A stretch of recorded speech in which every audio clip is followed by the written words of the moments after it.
मोदी जी की सरकार पे पूरा विश्वास है कि अगर वो हमारे पीछे पड़े तो उनको हमारे अंदर हमसे कुछ खौफ दिखता है। हमारी जितनी भी रीढ़ की हड्डी टूट गई हो, कुछ तो है जो उनको हमेशा उनकी सरकार को लगा रहता है कि पत्रकारों को आज़ाद ना होने दीजिए। छोटे मोटे भी जो बचे हैं कोने में पड़े हैं, मैं सही में एक भैंस के तबेले के पीछे काम करता हूँ अपना, तो वहां तक भी पहुंच के अगर वो ऐसे इनकम टैक्स नोटिस भेज रहे हैं तो क्लियर है कि सरकार को हमारी पावर की अभी भी समझ है। वो समझ मेरे ख्याल से सिर्फ इतना है कि जब भी आप छोटी बड़ी खबर करें, जो सवाल उठाएं, वो हर सिटीजन को एक समझ देता है कि हाँ मुमकिन है। वो याद दिलाता है कि ये सरकार वर्ड वैसे लगता है मालिक वाला शब्द हो गया है, पर ये सरकार हमारी सर्वेंट थी। इनको हमने हायर किया था कि हमारे रिसोर्सेज लेके हमारे लिए अच्छे से इस्तेमाल के बाद सरकार ने कुछ 6-8 महीने पहले हमको एक ऑर्डर भी भेजा कि ऑर्डर में था कि आप इनकम टैक्स में आप एग्जेम्प्ट हैं टैक्सेस से, लेकिन हमें अब विश्वास हो चला है, ये लिखित में है कि journalism does not serve a public purpose. ये एक इनकम टैक्स अफसर ने हमको बताया। अब हम वो केस लड़ रहे हैं। अब मतलब हास्यास्पद भी है कि मैं मजाक कर रहा हूँ कि इनकम टैक्स अफसर और मैं बैठ के बात करेंगे कि जर्नलिज्म का पब्लिक पर्पस है कि नहीं। तो मैं ऐसे ही मजाक में पिछले 8-10 साल की अपने प्राइम मिनिस्टर की स्पीच वर्ल्ड प्रेस डे की निकाल रहा था कि कितनी तारीफ हो रही है और क्या क्या बताया जा रहे हैं कि प्रेस फ्रीडम कितना ज़रूरी है। ये वो पिछले 7-8-10 साल में जो हम लोगों ने, मैं रिपोर्टर्स कलेक्टिव करके एक संस्था है उसका हिस्सा हूँ जो इन्वेस्टिगेटिव जर्नलिज्म करता है। तो करते करते अब हम इस कगार पे आ गए कि अपने मरते हुए कोलीग्स पे ही कहानियाँ करनी पड़ रही हैं। जो महीना पहले हम अपने एक कोलीग है जो छत्तीसगढ़ में मारे गए थे, तो हम उन पे कहानियाँ करें। तो जर्नलिज्म की वो स्थिति है कि अब आप मरे हुए जर्नलिस्ट पे कहानियाँ करते हैं। जर्नलिज्म मुश्किल है, आई थिंक सबने सबसे समझाया। बट एक कॉन्ट्रडिक्शन मैं देखता हूँ कि बहुत नाउम्मीदी होती है कि जर्नलिज्म के हालात इतने ख़राब हो गए हैं, जर्नलिस्ट इतने कमज़ोर हैं। ये बहुत प्रेस क्लब में तो बहुत बात होती है कि हम लोग कितने कमज़ोर हैं। मैं हमेशा ये सोचता हूँ, अपने स्टूडेंट्स को ये बोलता हूँ कि अगर हम लोग सच में इतने कमज़ोर होते तो सरकार भी आगे बढ़ गई होती। मतलब क्या शौक है सरकार को हम लोग को इतना परेशान करने का, जबकि हमारे हालात इतने बुरे हैं। तनख्वाहें नहीं है, हिम्मत नहीं है, रिसोर्सेज नहीं है, लोग छोड़ के जा रहे हैं प्रोफेशन। लेकिन सरकार को मैं अक्लमंद तो मानता हूँ, मंशा जो भी हो अक्लमंद है। अगर वो अभी भी हमारे पीछे पड़ी है तो मुझे लगता है क्योंकि उसको समझ है हमारी कितनी पावर है अभी भी। हाँ, उसको अभी भी समझ है कि कहानी करने में एक असर पड़ता है, लेकिन जर्नलिज्म अच्छे तरीके से करने का दूसरा असर होता है, आम सिटीजन को समझ आता है कि 10 रुपए के आरटीआई से भी ऐसे सवाल किए जा सकते हैं जहाँ सरकार और सत्ता में जो बैठे हैं उनकी जवाबदेही बने।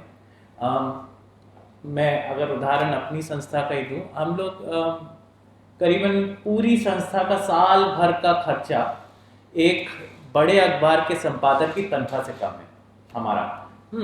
उसके बाद सरकार ने कुछ 6-8 महीने पहले हमको एक ऑर्डर भी भेजा कि ऑर्डर में था कि आप इनकम टैक्स में आप एग्जेम्प्ट हैं टैक्सेस से, लेकिन हमें अब विश्वास हो चला है, ये लिखित में है कि journalism does not serve a public purpose. ये एक इनकम टैक्स अफसर ने हमको बताया। अब हम वो केस लड़ रहे हैं। अब मतलब हास्यास्पद भी है कि मैं मजाक कर रहा हूँ कि इनकम टैक्स अफसर और मैं बैठ के बात करेंगे कि जर्नलिज्म का पब्लिक पर्पस है कि नहीं। तो मैं ऐसे ही मजाक में पिछले 8-10 साल की अपने प्राइम मिनिस्टर की स्पीच वर्ल्ड प्रेस डे की निकाल रहा था कि कितनी तारीफ हो रही है और वो क्या क्या बताए जा रहे हैं कि प्रेस फ्रीडम कितना ज़रूरी है, ये वो। और मैं सोच रहा था कि क्या ये टैक्स ऑफिसर के सामने रखनी चाहिए मुझे चीज़ें, कि उनको लगे कि टैक्स अफसर डिसाइड करेगा कि अब जर्नलिज्म के पब्लिक पर्पस है कि नहीं। हम लोग जर्नलिज्म जिस किस्म का करते हैं, पर्पस ये है कि अंजलि जिस बात करी थी इलेक्ट्रल बॉन्ड्स की, तो सुप्रीम कोर्ट ने तो 2024 में थोड़ी रीढ़ की हड्डी दिखाई कि फाइनली एक ऑर्डर दिया। वो कागजात 2019 में अंजलि में कॉमोडोर लोकेश बत्रा हम लोगों ने बाहर निकाले थे। 2019 से लेकर 24 तक लग गए सुप्रीम कोर्ट को अपनी रीढ़ की हड्डी ढूंढने में। जो कागजात वही थे जो 2024 में भी ऑर्डर आया है, वो कोई नए कागजात के बेसिस पे नहीं आया, जो 2019 में उनके सामने आ चुके थे, जिसपे वो जो भी बिरयानी पका रहे थे, उसके बाद वो 24 में उठे और उस पर ऑर्डर दिया।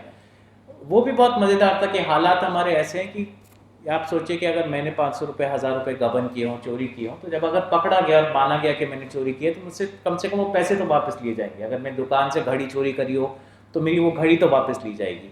इस केस में इतने साल बाद भी जब सुप्रीम कोर्ट जागा तो उसने बोला हाँ एकदम गलत हुआ, जैसे अंजलि बताई थी, एकदम अनकॉन्स्टिट्यूशनल है। ये सरकार ने लॉ बना दिया था कुछ करप्शन करने का, हम इसे हटा रहे हैं। लेकिन सुप्रीम कोर्ट की तब भी हिम्मत नहीं हुई, बोले कि वो पैसा तो वापस दो।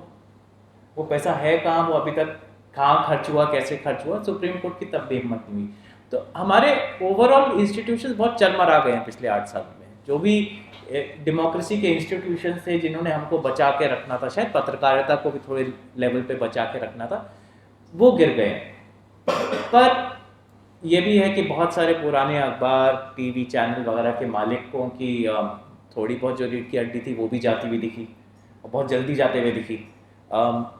तो ओवरऑल ऐसा लगता था कि हाँ, मीडिया तो एकदम हताश सा ही है। एटलीस्ट जो पत्रकार पत्रकारिता अच्छी करना चाह रहे हैं उनके लिए कोई जगह नहीं बची है।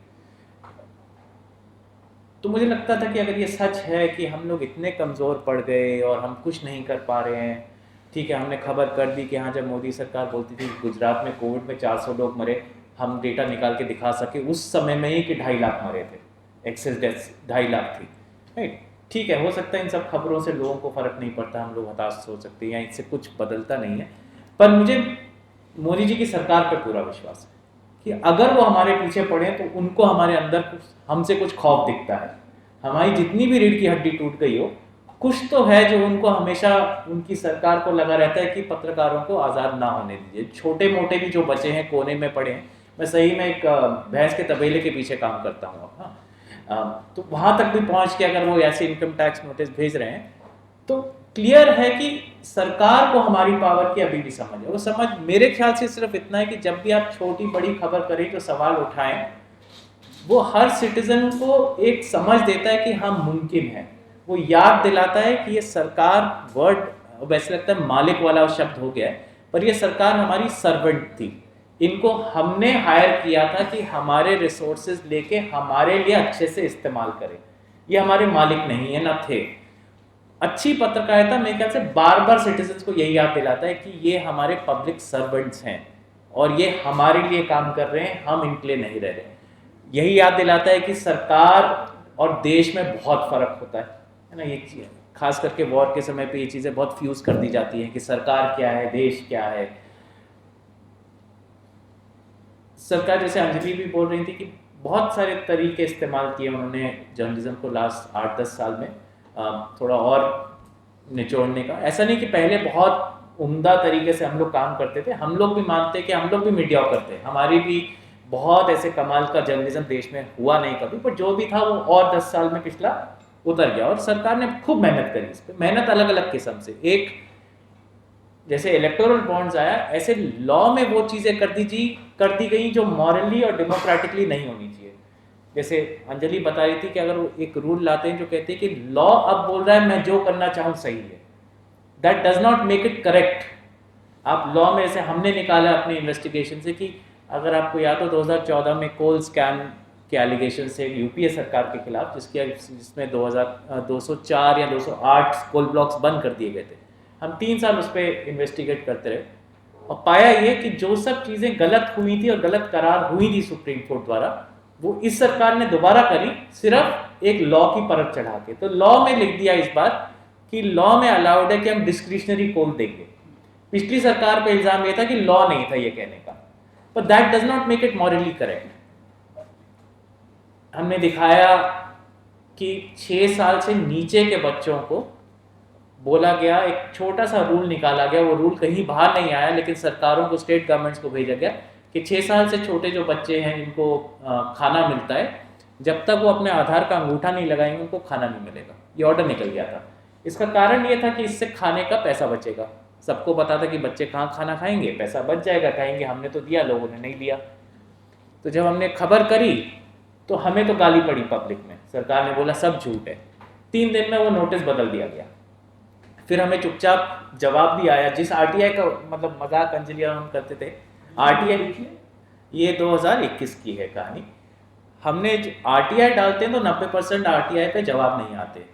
इस बार जब उन्होंने ये किया तो सरकार ने अपने आप एक नॉन एग्जिस्टिंग आरटीआई का हमें जवाब भेजा। हमने कभी आरटीआई नहीं डाला था, सरकार ने खुद जवाब भेजा कि हमने ये ठीक कर दिया है, आप इसे छाप सकते हैं। हम ढूंढते रहे कि हमने तो आरटीआई भी नहीं डाला, पर इस पॉइंट पे बहुत उत्तेजित और बहुत खुशी से उन्होंने हमें बताया, पब्लिक में फिर भी गाली देते रहे कि आपने जो बोला सब झूठ है। हमने कोविड के दौरान सरकार ने एक बहुत अच्छी स्कीम चलाई कि गरीब लोग मुश्किल में हैं, उनको दाल सस्ते में मुहैया करानी चाहिए। 1 रुपए की दाल की स्कीम बनी, 5,500-6 हज़ार करोड़ की दाल बिक रही थी।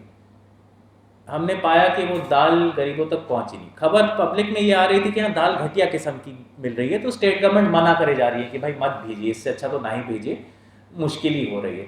हमने पाया कि वो दाल मिलर्स लेके चले गए थे। फर्क ये था, चोरी नहीं थी, वो लीगली अलाउ कर रहे थे कि तुम बढ़िया दाल हमसे ले लो। ये लॉ में लिखा था, रेगुलेशंस में लिखा था कि बढ़िया दाल हम आपको देंगे, आप वो मार्केट में बेचेंगे और गांव वालों को जो दाल देनी है बेच दीजिएगा।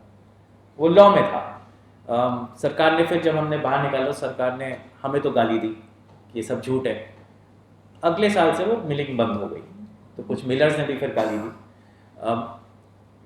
गालियाँ इतनी पड़ी पिछले 8 साल 10 साल में, पहले भी होता था। मैं ऐसा नहीं बोल रहा कि पहले कुछ बहुत सुखद ज़माना था। इन्वेस्टिगेटिव जर्नलिज्म हमेशा ही मुश्किल रहता है, क्योंकि आप एक चींटी हैं जो हाथी को काट रहे हैं, तो हाथी तो नाराज़ होगा, तो लात मारेगा, चोट लगेगी। पर पिछले 8-10 साल में ये हाल हो गया कि हम लोग गिनना भूल गए कि कब कौन कितनी बार आपको, आपके परिवार को, आपको धमकी दे रहा है, आपकी ज़िंदगी मुश्किल कर रहा है, कहाँ कहाँ से आपको दूर किया जा रहा है कि आप सभ्य समाज में बैठने में लोग डरे आपके साथ। मतलब ये हालात है कि दोस्त है जो कई बार बोलते हैं यार रात को घर में मिलना, बाहर नहीं मिलते हैं। हाँ, तो एक खौफ का माहौल बनाने का प्रयास है, और बहुत लोग, हम लोग बहुत बार गिर भी जाते हैं उसमें कि हाँ सच में बहुत खौफ है। कुछ हम लोग सेल्फ इम्पोर्टेंस में गिर जाते हैं कि सच में सरकार हमारे पीछे पड़ी है, कुछ होता है परिवार।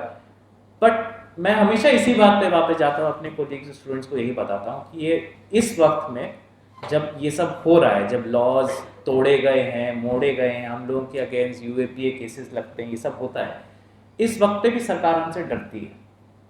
तो कुछ तो हमारे में बात होगी, कुछ तो इंडियन जर्नलिज्म में अभी भी बात होगी कि अखबार चरमरा गए, बड़ी बड़ी पब्लिकेशंस आपको एकदम गायब होती दिख गई, जर्नलिज्म के नाम पे 2% काम नहीं करते। लेकिन अभी भी खबरें बाहर आती हैं, अभी भी यंग पत्रकार हैं देश भर में जो करने को तैयार हैं और कर रहे हैं। बल्कि मजाक में कभी कभार मैं कहता हूँ कि मोदी जी ने और उनकी सरकार ने हम सबको एक बराबर कर डाला, चाहे हम अच्छे थे, बड़े थे, छोटे पत्रकार थे, चाहे बीबीसी था, चाहे एनडीटीवी था, हम जैसे थे, सबको एक तरीके से इक्वालिटी के साथ हमारी पिटाई हुई। हाँ, लेकिन उसमें फ़ायदा ये हुआ कि अगर आप पिछले 5-10 साल में देखें, सबसे बड़ी खबरें जो हुई हैं, जो अच्छी इन्वेस्टिगेटिव जर्नलिज्म हुई है, ये 30 से 35 या 25 से 35 की उम्र के जर्नलिस्ट ने करी है। कमाल के पत्रकार है, और उस समय पे कर रहे हैं जब हम लोग सब मानते हैं कि इंस्टीट्यूशन जर्नलिज्म के ख़त्म हो गए, फिर भी खड़े हैं। तो मुझे अगेन मोदी जी पे विश्वास है कि अगर वो हमारे से खौफ रखते हैं तो वो ऐसे बच्चों से खौफ रखते हैं, क्योंकि अभी भी इंस्टीट्यूशन ना होने के बावजूद ये हो सकता है, ये ख़त्म नहीं हुआ है। हमारी डाइवर्सिटी है, एक तो बहुत होमोजेनाइज सोसाइटी नहीं है। होमोजेनाइज सोसाइटी में भी होती कि अगर हम उस समाज के तबके से आते हैं जहाँ ये जर्नलिज्म हमारे लिए, अपने लिए बहुत ज़रूरी है, तो हम करते रहें। कुछ हो सकता है वो तबका जिसको इतना फ़र्क नहीं पड़ता कि देश में क्या हो रहा है, क्योंकि वो देश की सर्विसेज खरीद सकता है, हर चीज़ की सिक्योरिटी पैसे से आ सकती है। लेकिन हमारे समाज में कई तबके ऐसे हैं जो सिक्योरिटी एंड प्रॉस्पेरिटी दोनों तभी आ सकती है अगर स्टेट बिनाइन हो और स्टेट मदद कर रहा हो आपको भुगतने में। उस तबके से जो भी व्यक्ति आएगा वो आखिर दम तक जर्नलिज्म करता रहेगा। मुश्किल होती है, मतलब अच्छा नहीं लगता कि हम ही भूल जाए कि हर हफ्ते स्ट्रेस होना कि कौन से केस है। मतलब पिछले 1 हफ्ते में मैं 3 केस में रह चुका हूँ, तो आधा टाइम हम केसेस कर रहे होते हैं और 1/3 टाइम कम से कम जर्नलिज्म करते हैं। अच्छी चीज़ तो नहीं है, पर ये भी है कि 8-10 साल में मानता हूँ अब आदत हो गई है, दिमाग में भी इतना क्लैरिटी है कि ठीक है आधा वक्त आप ये सब करेंगे, वो चूरन के बिल, चाय कहाँ पी, वो टपरी पे चाय का बिल है कि नहीं, वो सब आप जमा करते रहेंगे।